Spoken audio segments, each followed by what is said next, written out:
There's that deer in the headlights look. Oh my God! Did we just talk at the same time? Yeah, but I'm mega delayed. I don't know why, but You want to go out and come back in?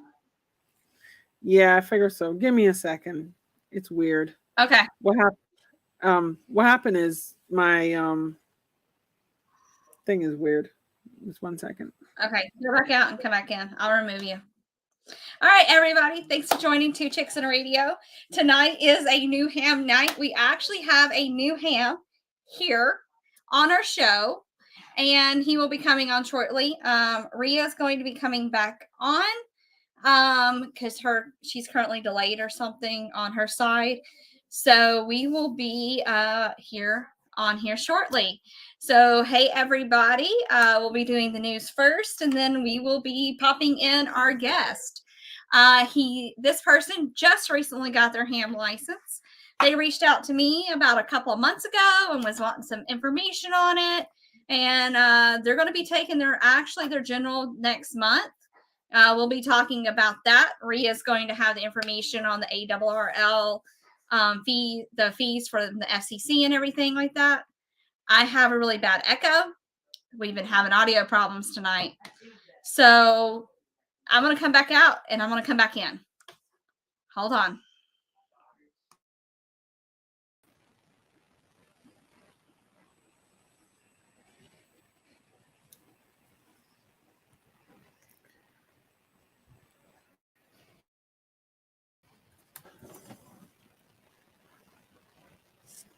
Okay.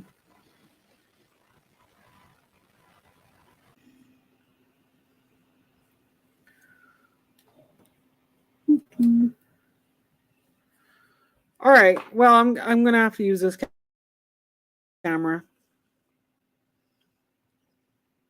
Is it echo? Is it gone? I wasn't hearing an echo. Anyway, welcome to One Chick and a Radio is gone somewhere.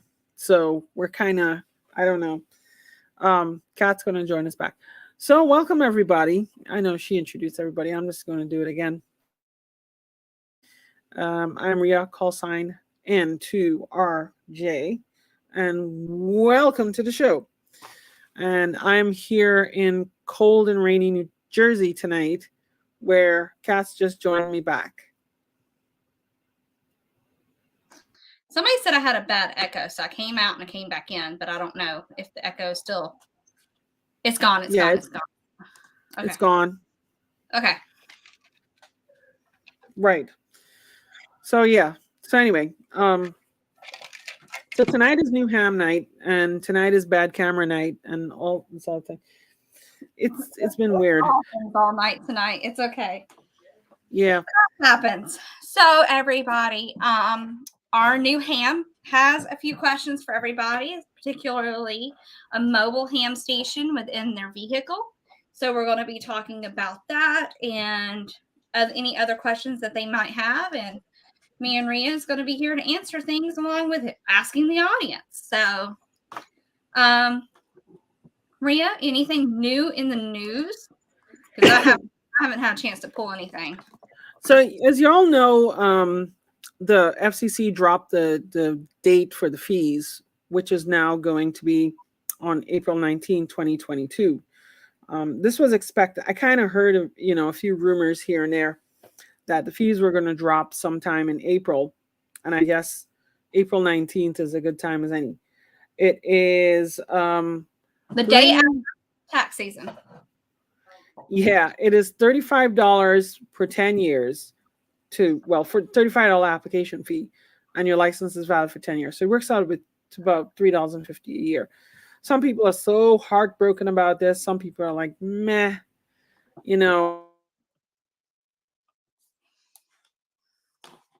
fees, but at the same time, it's not a fee that's going to prevent me from enjoying amateur radio. If I have to pay it, I pay it. I mean, we're not getting a fee, except, we get to pay for the government. Just to know about this fee, I actually made a video about it. Number one is that the fee is not payable to the VE team. They're still going to collect the $15 VE fee. Right. However, when the FCC processes your application, then you are going to they're going to send you an email, because they must have your email address on file now, and then that going to tell that you have to pay this fee. Usually they want it via credit card, although I think they'll take a check. I don't write checks anymore, but they'll do that. And that is the big news with regard to the fees. If you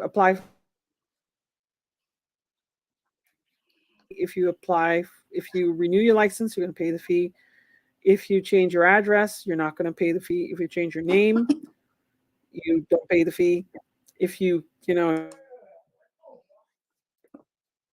if we upgrade, we pay the fee, correct? Oh, she's paused. She is delayed. Let me go back on here and we will take a look, because I believe that is the question. Yes, upgrade. Let's see here. Yes, a $35 fee will apply to applications for a new amateur radio license, modification, renewal, and vanity call signs. So yes, that is. Yeah, she keeps freezing. Am I freezing or just Rhea?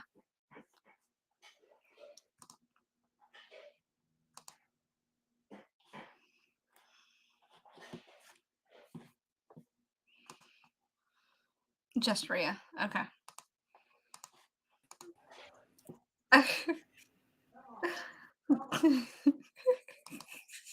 She'll put herself back on.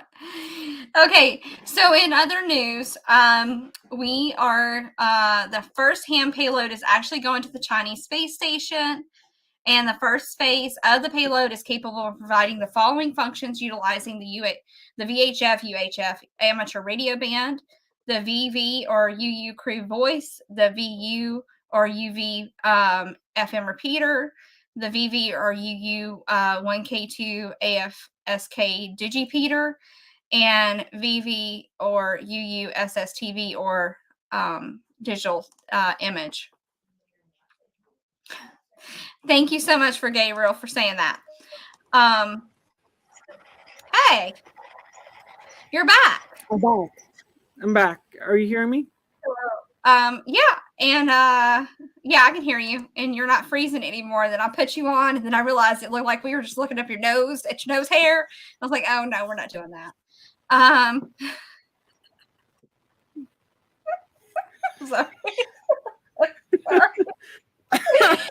I just want to apologize to everybody. I have been off for the past couple of weeks. I've been super exhausted, and I'm back on my wonderful crash at night. So I'm actually able to get a good bit of sleep and feel very refreshed.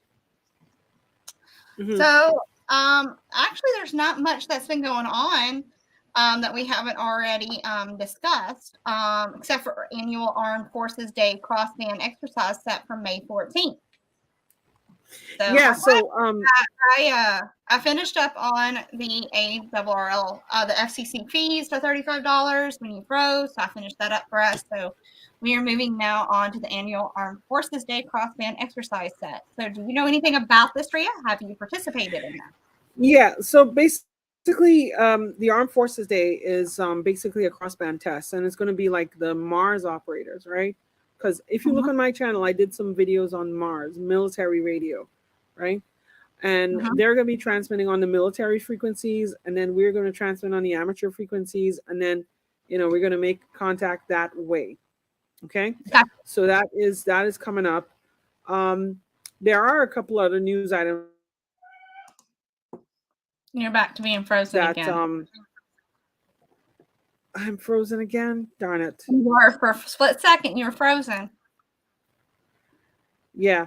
The ARRL youth licensing grant. Do youth have to be ARRL members? No, they don't. Although we would like them to be members, and youth membership is a very attractive low rate.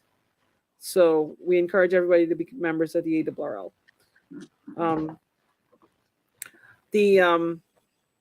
There are a few things coming up. There's Friedrichshafen is in Germany. They're going to have their conference in Germany. I wish I could go, but I'm not going to Germany.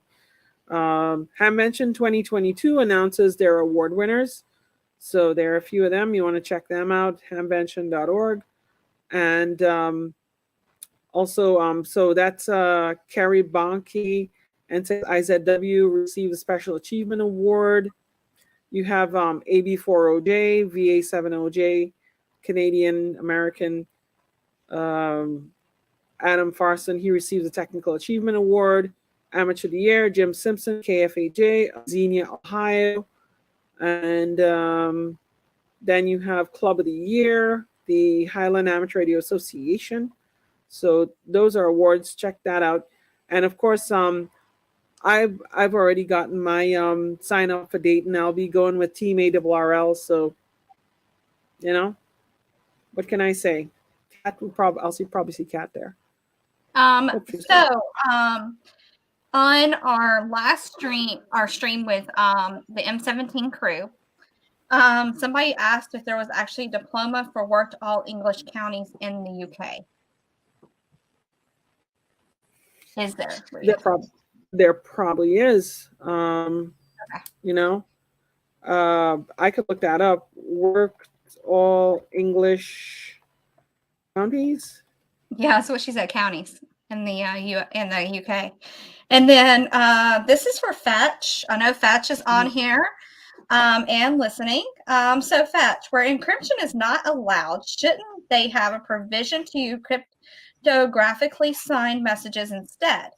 It would also serve the purpose of preventing spoofing.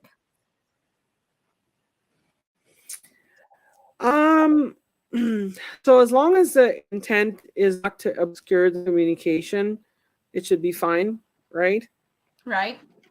There is no prohibition against specifically encryption. There is a prohibition against obscuring the meaning of a message. That means every message somebody must be able to read it.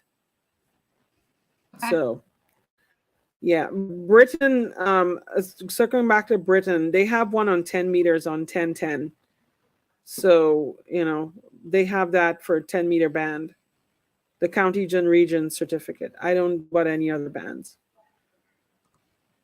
Gotcha. All right. So anyway, that's what I got. Okay. All right. So I guess we're done with the news, and we are actually going to bring on our guest. And I think we should let him tell everybody his new call sign. Yeah, I don't even know his call sign. Well, I know his call sign. He told me. Oh, he's coming back in. He's coming back in. Is he going to be like the smoking ape? No, I don't think so. We're going to give him that option. Okay. So, everybody, welcome my good friend, Michael Callie. He has been here. Hi. Hello. Hi, Michael. So, how are you ladies doing tonight? The new ham night on Two Chicks and Radio. And so tell us a little bit about yourself. Tell us why you got into ham radio. And if you want, you can even throw out your call sign for everybody. Unless, of course, you're going to be like me, where I had to get a vanity call because mine was a stupid call sign. So. Okay, well,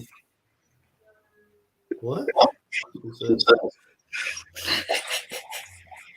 So I got my call sign issued to me Monday afternoon of this week.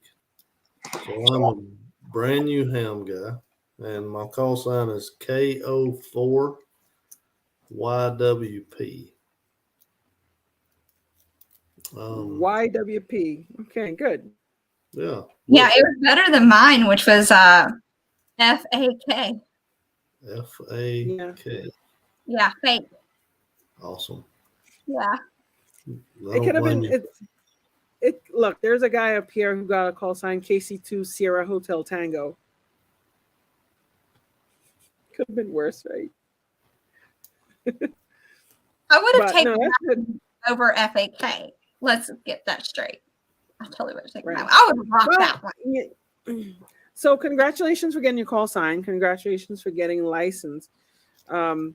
We're talking a little bit offline about why you got licensed, but tell us what's your story. I understand that, you're thought that CB radios were the coolest thing ever, and ham is the next step. Tell us what do you like about ham radio?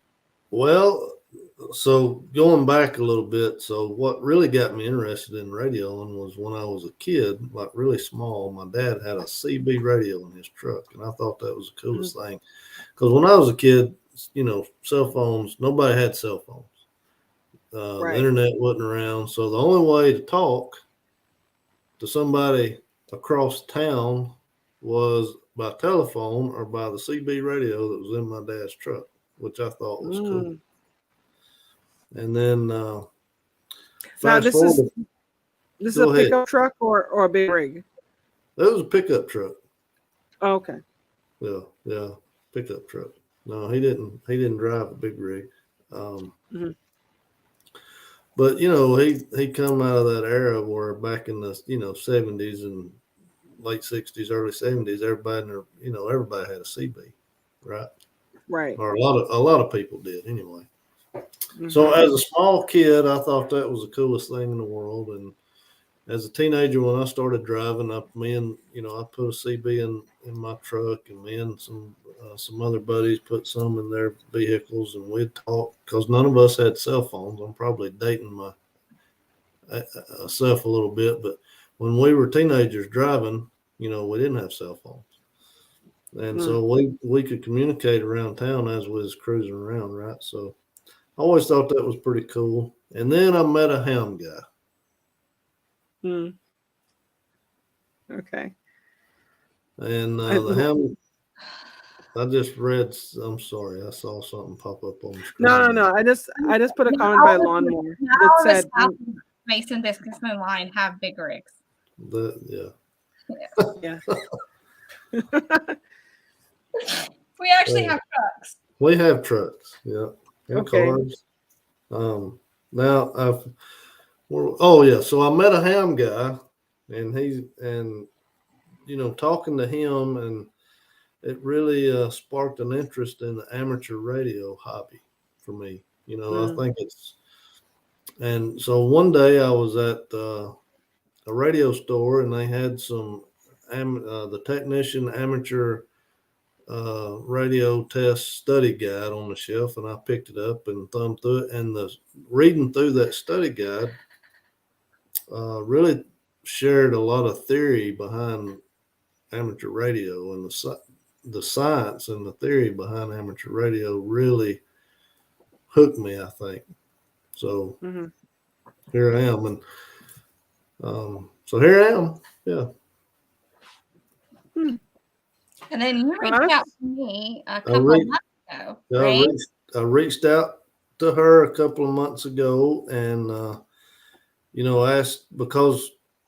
asked her a few questions. One question that I took her advice on was what's a good online study tool, and she gave me, and so I downloaded the app and studied it and took the test. Which app did you use? I used hamradioprep.com. Okay. Yeah, they're good. There's a number of them. There's Ham Radio Prep, there's hamstudy.org, there's a few others, and they're pretty good. And Ham Radio Prep's, of course, the one I use to get my general. So right. Yeah. And so I took the test over in Athens, Alabama, which is a city probably about, 20 to 30 miles north of where I'm currently at.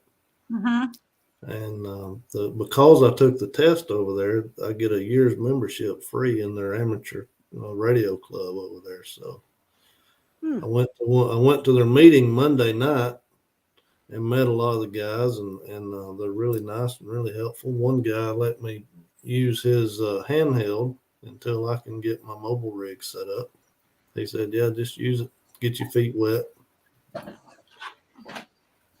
Yeah, kind of like, well, I guess like some similar to this one. I guess I don't have a ball fan on me, but yeah, it's I'll show it to you. I have to get up, so give me just a second. But This little guy right here. Can you see that? It's a TYT. Okay. TYT. Yeah, I'm not sure what model it is. I'd have to remove the battery to look at the model number. Yeah, no worries. Yeah, they're those TYTs. They're good. They're good for inexpensive radios. You know, they're not bad at all, actually. Yeah, that guy told me that for an entry level radio, you couldn't hardly beat it. You know, I looked. Yeah. I found that. I think that radio was like $40 or $50. Yeah. My uncle was a big CBer, and he had like a Cobra 148 in his trucks, but this was back in like the 80s, right? And he had and when I mean trucks, he had his car, right? Because he owned a hardware store, and then he had like the actual trucks that would go to the warehouse and pick up stuff. Big rig. And no, these were like van. These truck? are like a kind of like truck? a flatbed. Oh, okay. Yeah, a flatbed truck. And then they would go and he would call back. So he used it for business, but he had a big antenna in his house. But he died some years ago. He died.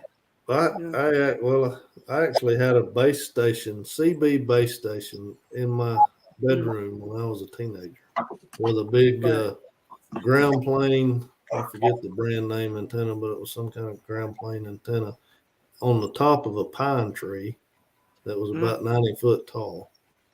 Yeah. Yeah. So.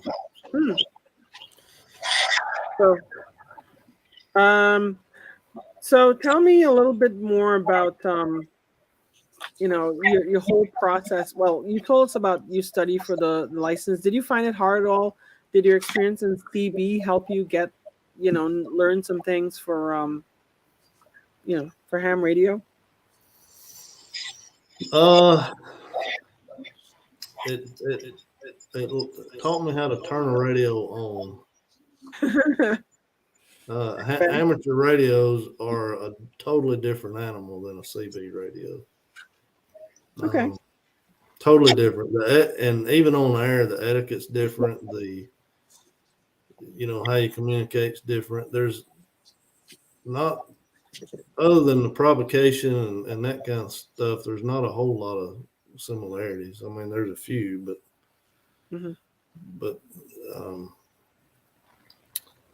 not a whole heck of a lot, because CB radios, we, at least me and the kind of the group I run around with back when we were all CB, and we didn't really get into the science of it or the theory of it. We just got a radio, turned the switch on, and started talking. But, we didn't know what we was doing.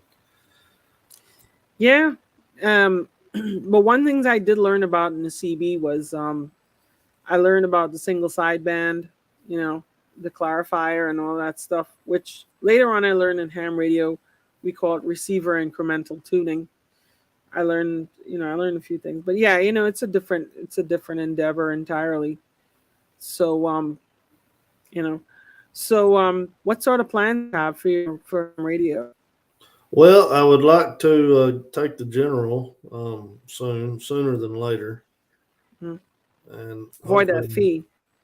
When does the fee go into effect? April 16th? April 19th. 19th. Yeah. Her Got audio. cram. I don't know if she's talking to us or somebody else, but her audio is dead. Oh, it was me. I have a tendency to mute myself, but no, it's the day after tax season, so it's the 19th of April. Yeah, so I need to get it to start crunching on that. I do, don't I? Now here's if you can't make it to a local, back to Athens or anywhere else to get your ham license, we can always set you up with Glark, and you can take it online like I did and do a special Zoom session. I can get that arranged if you want to do that. That may be a good option. We can discuss that off air. That's fine. That's where I got my general from, is through Glark. Steve KO4F thank you. And then Kate and Marty and all that. So we have several people that do that are part of GLARG that we can get together and get you a session if you want to do that before the fee takes place on the 19th. Okay. Yeah. Let's discuss that a little bit in more detail. To answer your question, Rhea, I'd like to 10 meter. I want to get a 10 meter rig and try to do some long distance contacts on 10 meter right now. It seems interesting to me. And then of course I'm gonna put want to do a 2 meter in my truck, just to have around while I'm running around town. But not really, I hadn't really thought what my long term plans are other than just getting a mobile rig set up. I'd like to get a 2 meter and a 10 meter radio eventually. But well, I got this VGC transceiver that you could use that goes off your phone, so you can program it and download the app and program it that way. And I have a VHF UHF antenna, and all you've got to do is put it like, I'm meaning to do a flower pot for it, so I can make it into a flower pot, and then you can just hook up. And I have coax. Okay. If you want, if you want to borrow it and then do that. Okay. Yeah, we can discuss that. Yeah, sure. That sounds. Because I have that availability. Yeah. Yeah. So what I would really recommend is if you're looking to put a 10 meter in a truck, I would really try to get a HF radio that has all the bands right on this 10 meters, because the thing is 10 meters is good, but when you upgrade to general, you're going to have all that extra bands capability, and you want the privileges, and you really want to, you want to be able to use that. So, yeah, just aside, yeah. Jenny from UK. I know Jenny, M0HZT. She's a friend of mine from UK. Hi, Jenny. Long Hello, time Jenny. here. So, what would be a good HF radio for a mobile version, Rhea? Well, there is there's so many of them. I mean, it depends on whether you want to buy used or new. If you want to buy new, I'd really recommend ICOM 7100, right? Because that's pretty much like the only, the best. It's good. It's the most reasonable, I would say, mobile rig out there, right? And it's less than $1,000 now. If you want to get used, there is a Yaesu FT857, which is a nice rig, but I haven't really been seeing much of the mobile rigs. But they have the 891 apparently. 891 is actually not a bad price, and Isn't that the Yaesu one? Yeah, they have the FT891, which is actually pretty good price. 891 is a good price, and it's a mobile rig, right? It's not a fancy mobile rig, but it has HF and 6 meters, and it has 100 watts power, so it'll get you out. Yeah. So, yeah, I mean, there's options. There are plenty of options. I think either that or the ICOM 7100. And the 7100, though, the screen is like angled up a little bit, so you could probably put that on like in a center console or something, and you have that there, and you can tune. The most important consideration is the antenna. You said you have a pickup truck, right? Is it like what, an F-150 or something, or something different, or a Chevy Silverado? It's a F-250. Okay. Are you planning to put your antenna? You have several options for antennas. You could either put it on a trailer hitch, or you could do a stake pocket mount, right? Like you have it on in a stake pocket. Right. Right. You could do that. I don't know how you use your truck bed. You know, some people, they want to retain the maximum use of their truck bed, you know. What Yeah. about the Magnet mount. Magnet mounts are good. If you're getting an HF antenna, it's best to get a tri-magnet mount, which has 3 magnets for additional strength. Yeah, and that way you could take it off. Some people also mount on a roof rack, right? You know, they have it on a roof rack. All of that's more for like SUVs and stuff like that. And I may eventually put a base station here in my Yeah. office. So the base stations are actually not bad. You know, you could put a wire up in a tree, you could get vertical, or you could put up a tower. You know, well, that's what I Sky's have. only- You know, I have the chameleon impasse light out here on my doorstep. So Yeah. So tell us a little bit about your station, Kat, as you're, you know, I mean, it's not elaborate, right? But it works. No. I have that that off-brand MIC HF knockoff SDR transceiver, and then I have the MFJ 4230 BMP. It's just a 30 amp switching power supply hooked up to it. And then I have the chameleon impasse light, and right now it's currently sitting, the antenna wire is currently sitting in the neighbor's dead tree. And because of the ice and everything, the wind that we've had lately, I lowered down the chameleon. So I need to put it back up actually. But it's sitting out in my front yard because versus in the backyard where I have all the power lines at. So for less interference, I stuck it in the front. Yeah. And so I know I'm kind of like getting ahead of the game here. You know, there's so many activities to do in ham radio. What have you learned about so far, Michael, that you think you might want to take part in? Honestly, not much. I'm so new at this. I don't know what I don't know. You know, Okay.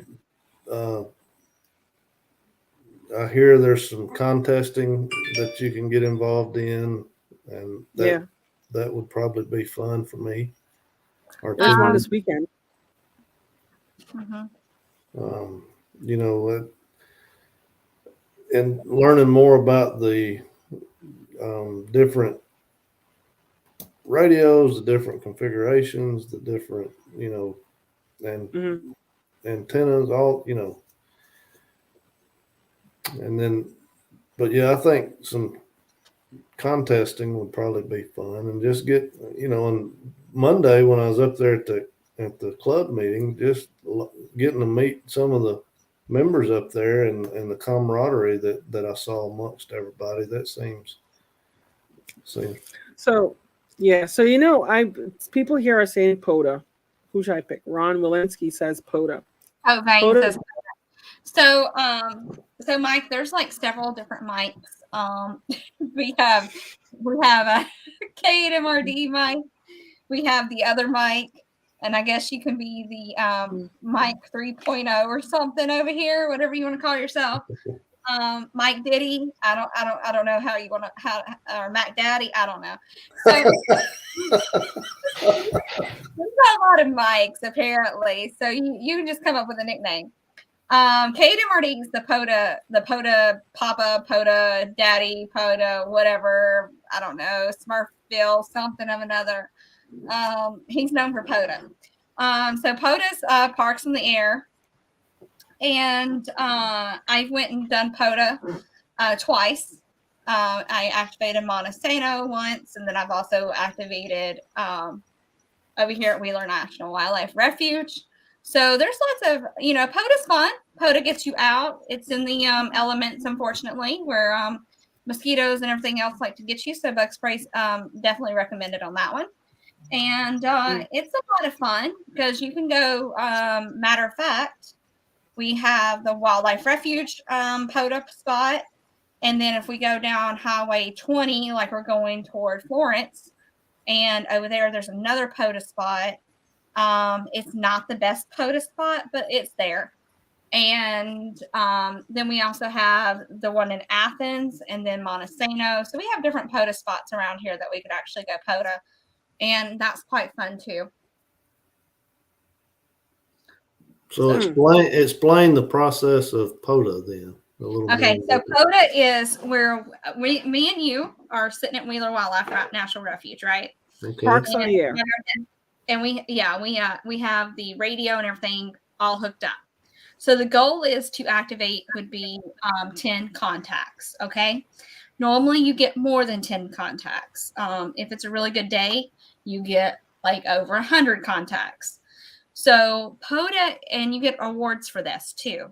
So POTA is just portable radio is what it is. So basically, Works on the air is what it's called. right.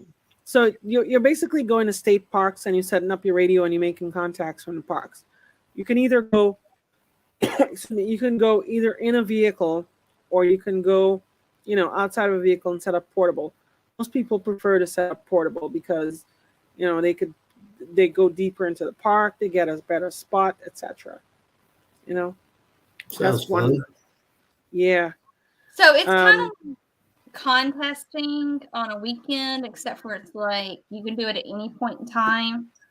And people hunt. I like to hunt POTA spots sitting here at the house.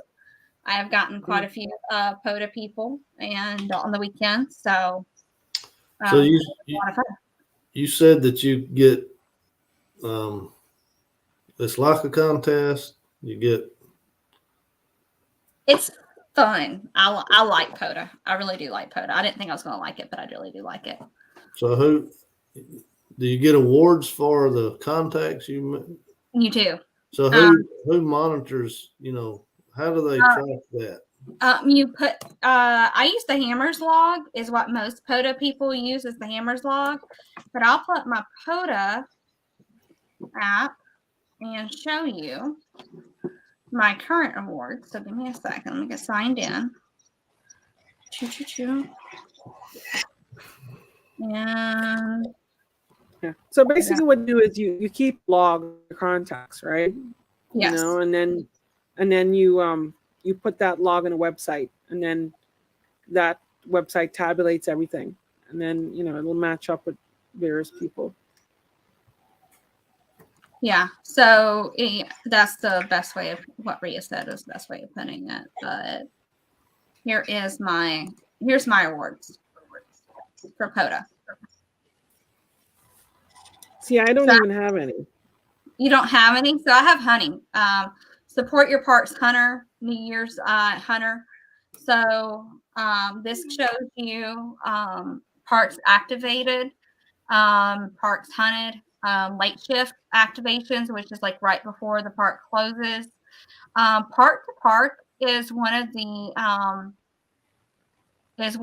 major people try to get, because when you're doing POTA and you hear another park on that frequency, because you usually go hunt, you say park to park, and when you're doing park to park, it kind of breaks through because people are wanting park to park. Park to parks, major kudos. I think is Ham Radio Adventure Guy on? Yes, he is. So for example, Ham Radio Adventure Guy got 327 contacts tonight. So POTA is really fun, to do in a day. You can do like 2 or 3, 4 parks in a day, depending on what you're wanting to be at. So let's see here. So wait a minute. It turned out I did have a Silver Hunter award for some reason. You did? Yeah, because I worked 20 different ones. So here is my POTA Daddies awards over here. Okay. So he's got all these late shift hunter, late shift activator. He's constantly he just recently went to Sam Houston, and these are all the contacts that he's made recently. So are you making those contacts on analog or digital? He's making them on isn't it digital, right? But it's on phone. So it's like analog. He's making them on analog phone, single sideband. Yeah, single sideband. That's what it is. Thank you, Rhea. So yes, for instance, and then you can go in here And let's see here. Park list. So I'm going to go to the United States. I'm going to go to Alabama. And so we have all these different parks. Here's Wheeler National Wildlife Refuge. So, somebody bumped Mike off his top tier over here. So Mike has 7 activations here, and then he's had 572 contacts as an activator. So somebody else come up and got in the top spot. So Well, I'm looking forward to trying that one day. Yeah, it's really, really fun. I really enjoyed it when I went and POTA'd with Mike. I didn't really enjoy it the first time because I didn't get a lot of contacts and it was just too many people. But Mike made it really, really simple and really, really easy just to activate. So I really enjoyed it. So that's what I'm going to look at doing, is doing some more POTA when the weather gets nicer.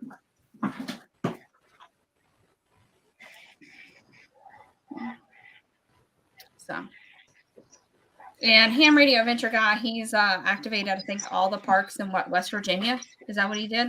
I think that's what he did.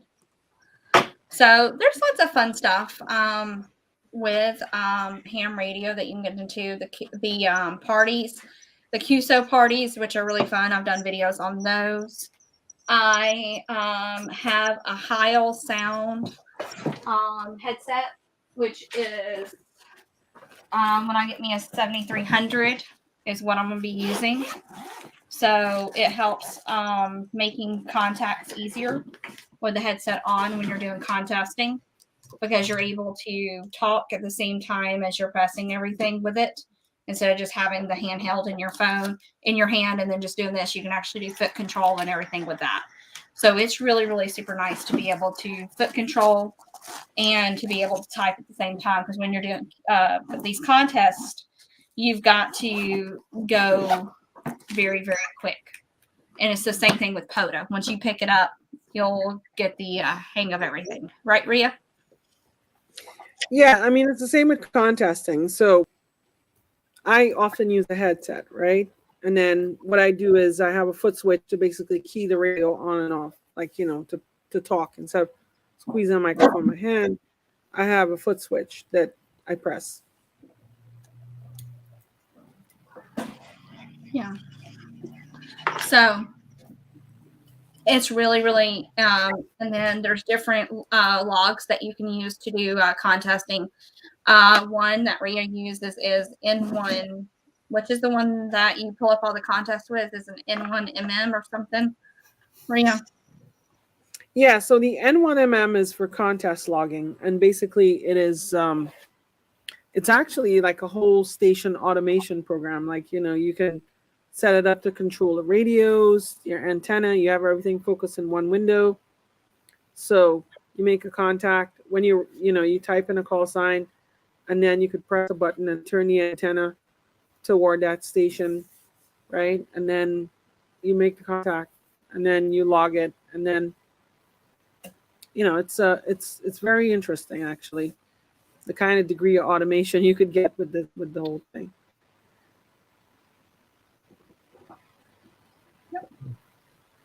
So it's a really fun hobby. There's lots of different things that you can do within the hobby. So it's just about picking out what you like and going with it.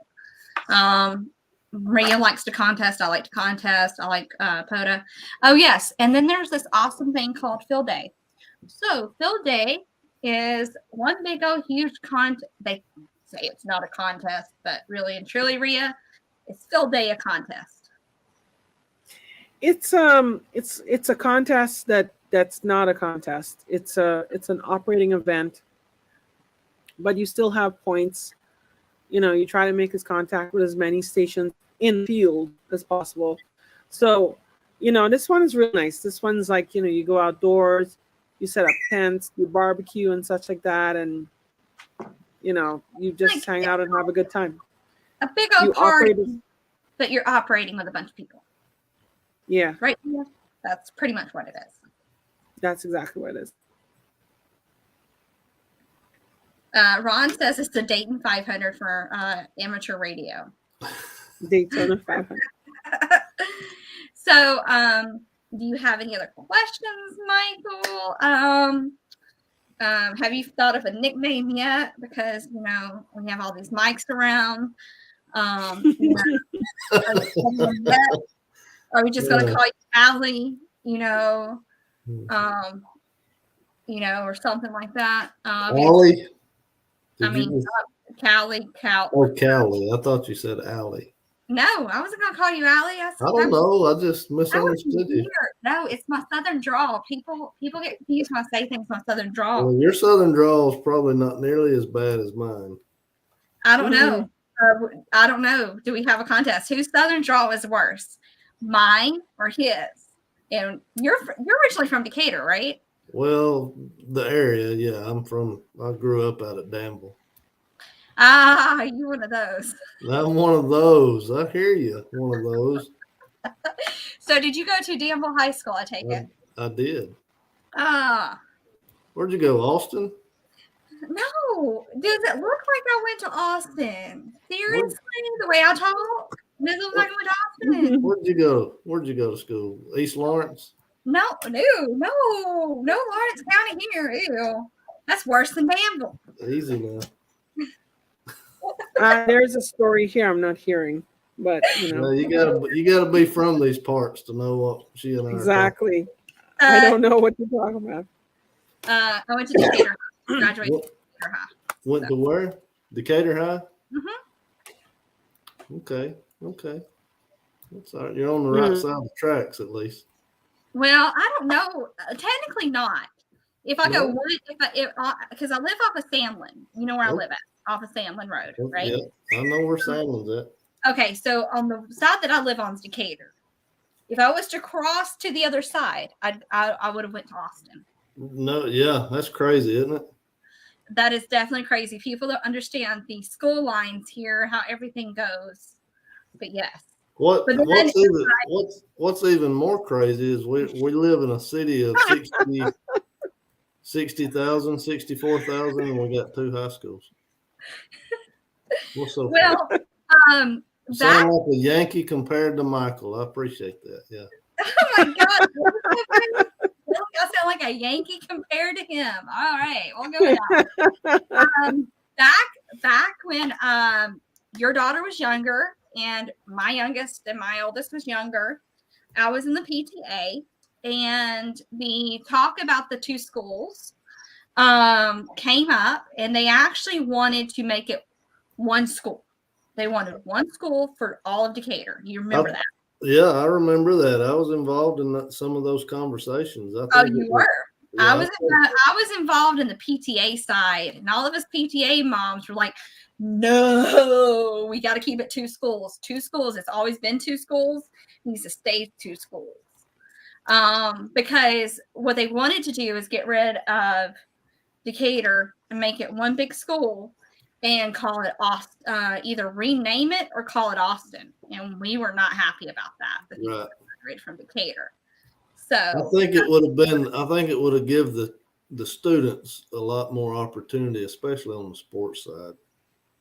Well, I mean, we thought about that too, but at the same time, though, it's always been a divide. But now Austin has no excuse. They have their own stadium, and they won't be playing Oval anymore. That's right. You're right. That's right. And they went up a class too. So I mean, Austin's got the bigger school out of the 2, though. Yeah. They do have the bigger. They have the bigger school out of the 2. A lot more bigger campus. It's compared to one of the ones in Huntsville. Columbia or Huntsville High is where it's at size-wise. Decatur is definitely the smaller of the 2, even with them taking over the whole small gym side and rebuilding that area. Right. Yeah. But she has no clue what we're talking about. cat. No, Rhea has no clue. This is No gator clue. sauce. I have no, okay. I don't know about Alabama. I do know about Texas, which is not really the South. It's the Southwest, right? Mhm. Mhm. Because I've actually been so many times in Texas. I know actually I know a little bit about Tennessee, and that's it too. Because I've Rocky been Top. Juan's actually asking how big Huntsville is. Huntsville is actually bigger, the biggest city in Alabama now. It's Mhm. actually bigger than Birmingham, believe it or not. So since the new census has come out, Huntsville's a lot bigger than what Birmingham was, And still growing. and still growing. Now the other thing is, Michael, we can get on this subject because this is a big debate whenever I talk about Alabama and the white sauce from Big Bob Gibson's. What's your take? I love it. And everybody says it's not white. There's no such thing as white barbecue sauce. Well, you come to North Alabama and you will find white barbecue sauce. Now, since we have Lawler's here now in Decatur with Big Bob's and Wits, which one's your favorite? Far as the Barbecue goes. Pork. okay, probably the pulled pork from Wits is my favorite. Really? I'm not Yeah. a big fan of the pulled pork from Ritz. I still like Big Bob's pulled pork. I don't like Big Bob's pulled pork as much. Lawler's is a close second. Okay, chicken. Chicken, probably Big Bob's. All right, brisket. Brisket, Big Bob's. See, Big Bob's all the way around, y'all. No, the pulled pork. Pulled pork. When I come down there, I'm gonna have to go with Big Bob's because apparently Big Bob's is supposed to be good, right? Big Well, Bob's is good. you can actually order Big Bob's and have it shipped to you, Rhea. You can. You can. That ain't right. Now that I've told everybody that they're going to start ordering Big Bob's. Yes. Now the place in Huntsville actually it's Bark and Barrel barbecue, and they're very close pork wise to Big Bob's to me. Actually closer than Lawler's is to Big Bob's. I'll have to check that out. They're at the Stove House now, is where they're at. Okay, yeah. I'm over there some. I'll have to check it out. So, somebody said the vinegary Carolina sauces. Juan, if you like the vinegary Carolina sauces, then you will actually like Big Bob's white sauce, and you would like their the stuff that they put on the pork sauce, the hot sauce, that little thin red sauce. It's vinegar free as well. Yeah. Right, Michael? Yes, I concur with that statement. Sure, we have vinegar sauces here in Alabama too. So, and I love the vinegar sauce. Now, I do like the vinegar sauce from Big Bob's, and I do like the vinegar sauce from Wits. I'm not a big fan of Witz's chicken. I've had their chicken, but Big Bob's definitely takes the cake on that one. Yeah, it's hard to beat Big Bob's chicken. Yes, it does. It really is. And as far as a big pork potato, Big Bob's, I don't think you can beat that anywhere. No, because they're like this huge. I didn't know. I still don't know that. I mean, where do they grow potatoes that big? I think that they insert them with growth hormone. They might. The things are huge. I mean, it's like They're two meals. this huge. They're this huge. Yeah, it's like 2 meals in one. Yeah, it's like totally like 2 meals. So yeah. Rhea, you have any questions about, About Big Bob's? So, I look for Big Bob's and it shows me something else. It autocorrects Big Bob's. Oh, you gotta put in Big Bob's barbecue. I'm like, really, dude? That's what you're auto correcting to? Anyway. Well, somebody's been looking that up at your house, Rhea. Oh God. I have to check what Addie's doing. So I actually met Big Bob when I was a kid. Okay, they ship. Okay. On Gold Belly. Huh? Yeah, order some of their white sauce and have it delivered to you. How do they ship this? Do you ship it like refrigerated or something? Or No, it's not refrigerated. You don't have to refrigerate it until you open it. oh, They ship it, I think frozen, don't they? The sauce or the food? the food. food. Well, I'm not sure. I'm sure they're going to be shipping it via FedEx in the cold stuff. Mm, There you go. okay. Interesting. Oh, Juan's coming to Huntsville in August. He must be coming to the Hamfest. Okay. Well, no, when I'm coming out, I'll be sure to go to Big Bob's. Well, when you come out, you know I'm going to be taking you to Big Bob's, right? Yes. Yes. Big Bob Gibson Barbecue. There it is. You found it. Rub apparel. What are they selling? Clothes? T-shirts. They have T-shirts. They have stuff like that. Hats, caps. Okay. Interesting stuff. They have a 2-pack for $65 where you can get a pound of pulled pork, beef brisket, whole chicken, Brunswick stew, smoked turkey, Mm-hmm. and then you can choose original white sauce, championship red sauce, habanero red sauce. I haven't had their Habanero sauce. Yummy. I haven't had their habanero either, but their Brunswick stew is really good too. I'm not a big fan of Brunswick stew. Not a fan of what?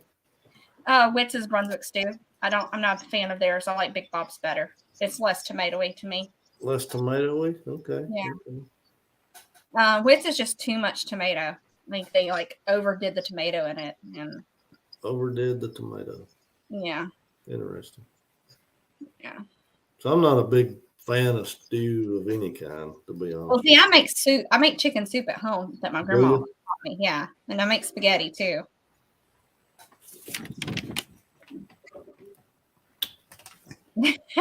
We're making people hungry now. Well, I know. Ed, I was like, Ed's getting hungry here. You know, I'm getting hungry thinking about it too. I haven't had Big Bob's in a minute, but they're already closed. So they have supposed to have good smoked wings at Big Bob's. I haven't had them yet. My brother-in-law eats them. when is Huntsville? Huntsville is like the 21st of August, right? Yeah, it's the 21st of August. Okay. I'm looking it up. Give me a second. Yeah. Fest.org. Yeah, it's the 20th and the 21st. Yeah, I saw Mark at Orlando, and you know, he's asked me, "Are you coming to Huntsville?" I'm like, "Yeah, I'll try." You know, yeah, August 20th and 21st. And Rhea, you don't have to buy the bottled Big Bob Gibson's white sauce. You can just I can send you the YouTube video where he shows you how to make it. Okay. And you can make it at home yourself, which is going to be better than the bottled. I haven't had the bottled, but it'll be better. Yeah. Books, Fire and Smoke, autographed barbecue book. Okay. Mm-hmm. So, did everybody see where the tornado in Texas flipped the Chevy truck? Yes. Was that not crazy? Holy! Wait. What exactly happened? Did the truck just like went back on the road and drove? I've got the. Yes. Give me a second. I've got the video pulling up. Hold on. Oh, let me pull it up. Bring it up. Yeah, let me pull it up with the. Hold on. With the.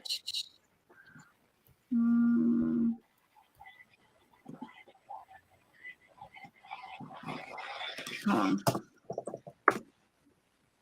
90s.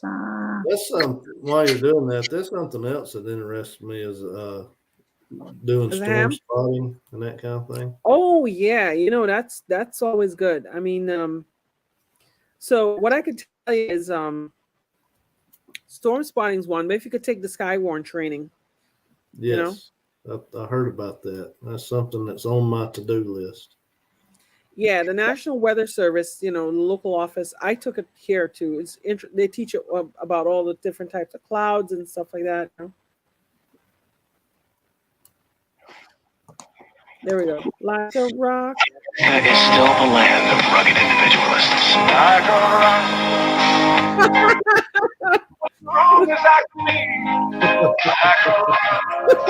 Could you imagine what that guy's thinking? And as a teenager. Oh, he's not thinking anything. The most dependable, longest lasting trucks on the road. So that's like he's going, and then God is like, ain't going there. Turn around, buddy. Like, you know how a kid takes like a little toy car and turns it around? So it was actually a teenager who was in that truck. That's crazy. That's got that, for an adult to be in that truck, that's one thing, but for a teenager, that's still got to be scary for them. I'm sure it was. So so according, when I looked it up, they're actually going to be giving him a brand new truck. No kidding. Oh, they are? Yeah. Mm-hmm. Nice. He had to clean something after that. Yes. I guarantee you he did.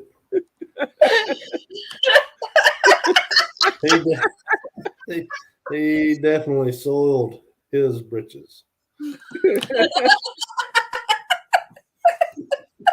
Oh my God. I think he just wanted to get out of there after that tornado. I think it was like when the yeah, so the dealer actually gave him a new truck. Yeah. Look. Yeah.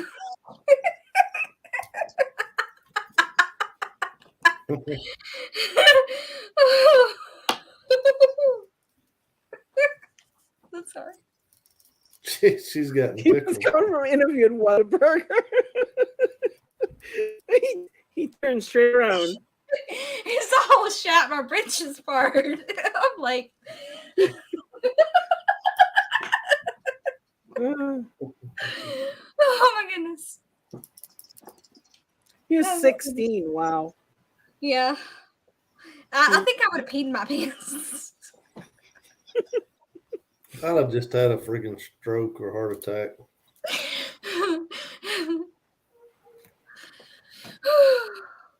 Yes. That is an amazing video, though. I mean, can you? It was a good video. It was a good video. I actually sometimes at night I actually do watch them videos of people being stupid and wrecks and stuff, because it's kind of hilarious when they're being stupid and they go from one side to the other side and you're going because they're stupid. Something that they did. Road rage ones. I like the road rage ones. Those are the ones that are the most fun. Mm. Oh my goodness. Oh. So anyway, it is actually 9:33, Rhea, and it is time for us to end it, which is 10:33 your time. Time for bed. Time for bed. Time for bed. So anyway, guys. Well, listen. Yeah. Michael. Yes. I wish you the best in your ham journey. And Well, thank you. Come on, y'all come back, and we could talk about what kind of contests and stuff you've been making. Yeah. He's more than welcome to come back on at any time. You hear that? Yeah, just shoot me an invite. I'll be glad to if my schedule allows. Well, we'll And you make could it make work. Kat sound like a Yankee again. Oh no, well, you're not making me sound like you're not making me sound like a Yankee anymore. Well, you'll make me sound like a Beverly Hillbillies who sit there and go,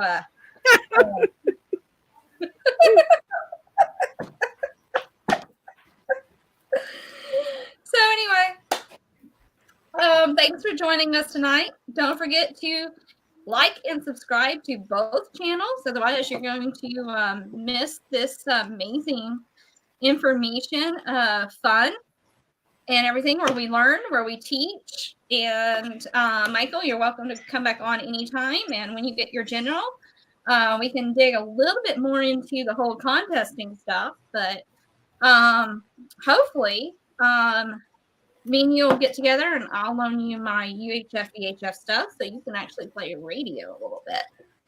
Okay. So, sounds good. Just give me a call or something. Maybe I'll call you or I'll send you a text. I've just been super busy. I'm off on Sunday, so I'm going to be doing stuff around the house. So if you want to get to then, that'll be fine at that point. Okay. Yeah. And we can do that. Kat should hang out here in Delco for a week. She'll sound like a Yankee. I will not sound like no daggum Yankee now. I need to make it come out a little bit more because I am not going to be no Yankee. That's for sure. I couldn't imagine you being one of us. Okay. I mean, I already cussed like a sailor. Can you imagine me being a Yankee too? Shoot. Yeah. Drop Well, it right in the middle in the middle of New York, and you know nobody's gonna yeah. At that point, I'll just start speaking French or Spanish one and see how much trouble I can get. When I was in New York, everybody wanted to talk to me. And it didn't take me long to realize that the reason they wanted to talk to me is because I sound the way I do. Yes, because we are Southern. People think as Southern folk, we have, oh my God, home apparels. We just all this Southern stuff, and everybody just wants to talk to us because we sound like we came from like England or Australia or something. So we have them foreign accents, and they think, oh yeah, you foreign. No, we ain't foreign. We from the South, y'all. Out south of Mason-Dixon line, there ain't no foreigner here.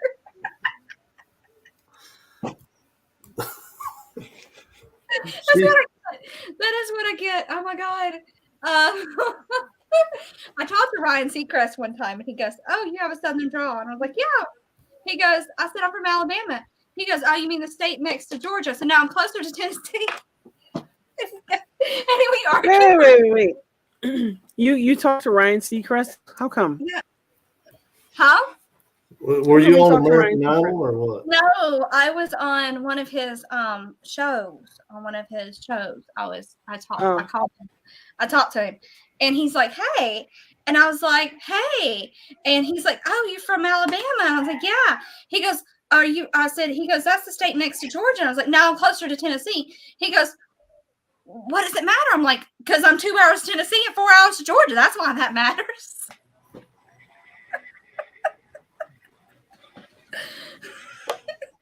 And 3 hours to Mississippi. I mean, and 6 hours to Florida. Exactly, 6 hours to Florida. So anyway, that was my whole point on that point. And apparently he got offended on that one because I was offended because I didn't want to be associated with Georgia. He just doesn't understand the rivalries around here when it comes to college football. Does he, Michael? No. Speaking of which, Roll Tide or Auburn, War Eagle? Me? Yeah, you. Roll Tide, baby. Okay, you're definitely you're going to be a life member on this show because we roll Tide around here. We do not roll that Eagle. Oh.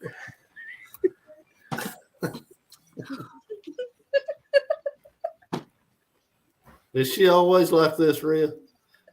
Yeah, pretty much. And off show too. Okay. I am a hoot all the time. I tell people all the time that I am bubbly and chill at the same time, and people can't quite understand how I can be both. But trust me, I am totally both. Yeah. If you ever want to sneak backstage, go to an after party at a concert, leave it up to me. I will figure out a way to get that done. Okay. She has more hookup than I do, and I have actual contact in the entertainment industry. But, yeah. Well, I mean, I did dance on stage with John Stamos. I did meet John Stamos. I hung out with the Beach Boys. So yeah. Cool.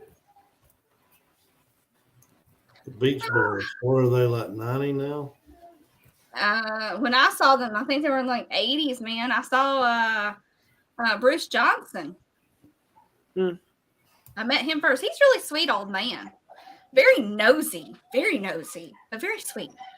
I asked him, I was like, I almost was like, I am so sorry, but you're asking way too much information. You barely even know me. Jeez. But anyway. Wait. Ed said you'll be saying water. Water? What the hell? Water. What's water? That's not how some people say water. Is that water? Does he mean water? Is that I don't know. Is that Yankee talk for water? Wooder? I don't even know that. You know, it's like water. We call it water. I mean, you know, that we sounds call more it like you're coffee. that sounds more like you're doing wood, but we'll talk about that. Yeah, water, and then coffee. Wooder, cutter, wooder, cutter. I mean, Shoulda. oh, is in a Philly accent. No, not Ed. We're good. Oh, Philly. Okay, no. Forget it, Philly. No. All right, bye, guys. 73. See y'all. Bye, y'all.